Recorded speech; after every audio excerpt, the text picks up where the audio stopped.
Thrifting ain't easy, unless you're watching me.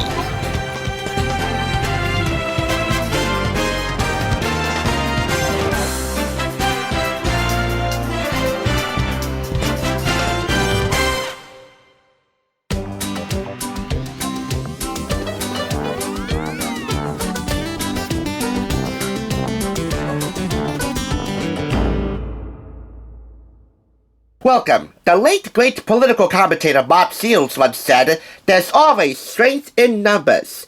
Well, today on the Thrift Store Rundown, we're going to find out just how strong a few of those numbers really are. And we're going to do that by doing what we do best, bringing Hollywood home on a budget. We'll go from least to greatest, and that's literally where we start off, from least to greatest. Or depending on your knowledge capacity and ego, greatest to least greatest. It all depends on how well you play the Money or the Mob, the 1 versus 100 card game, based on the hit NBC game show made by Cardinal for 2 or more players ages 8 and up, picked up for $5.99. You see, sometimes life can show compassion, but it can also show competition.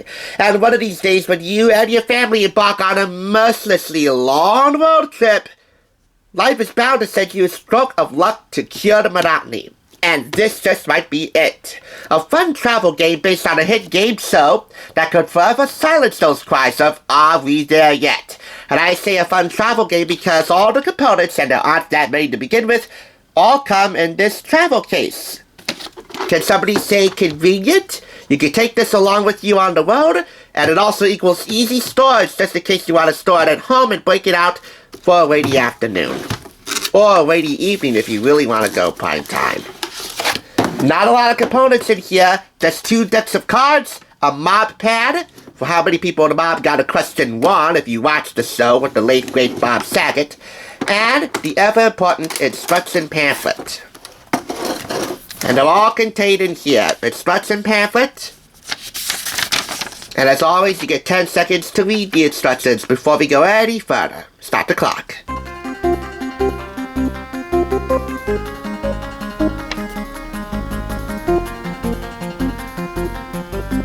There you go.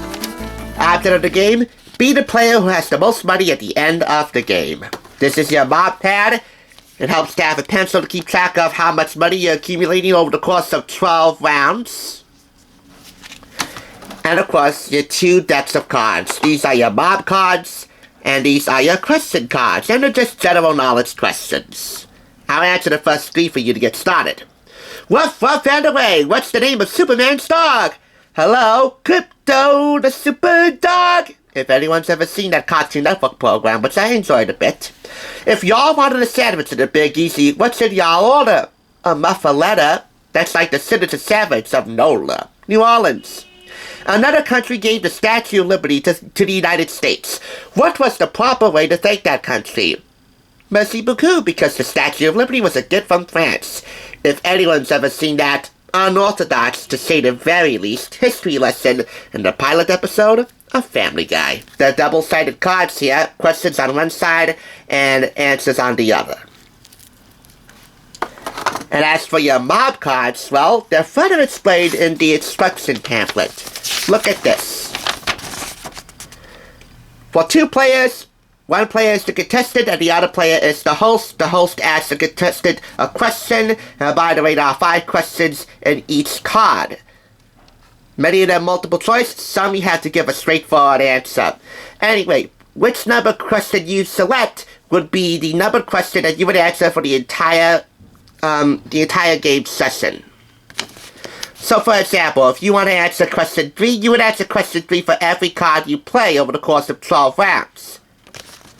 How much money you would get if you get a question right, that depends on how many people in the mob got it 1. For example, if you answered question 3 and got $100 and 5 people in the mob got that question 1, well, that would multiply, so you would win $500.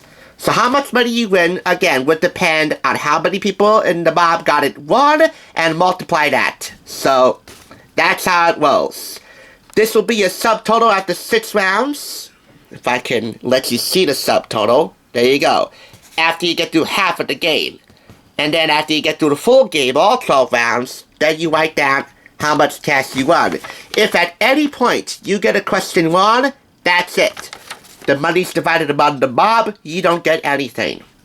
Oh, by the way, if you get a question right, you move along to the next round, and for each round, you will switch places.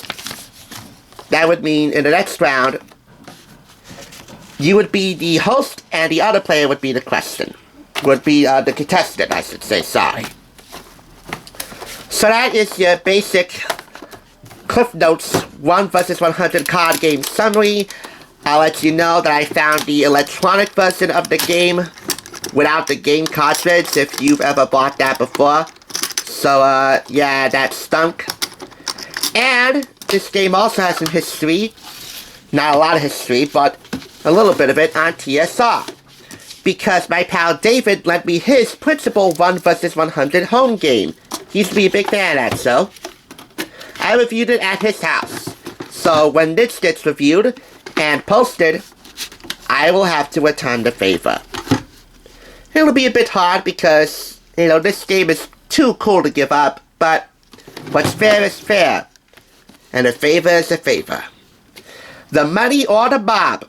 What will you choose? Now you can play this exciting TV game show right in your own home. Every correct answer to the challenging trivia questions drives up your winnings. Be careful though. One wrong answer, you get nothing. It's a tense battle of brains and guts, all packaged in a great take-along aluminum carrying case. Oh, by the way, for more players, well then, one player is the host, the other player is the contestant, and the rest of the players, depending on how many you have, make up the mob. Same game rules apply, except for the very end. So that's that. The 1 vs 100 card game.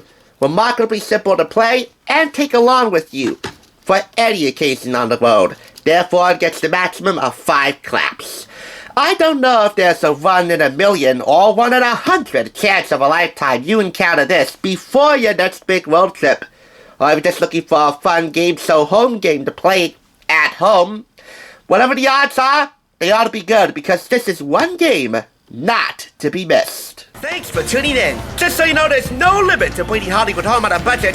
Please go ahead and check out another awesome review like this one by clicking here, and make sure you subscribe by clicking here. Until next time, I'll catch you, as I always do, on the flip side.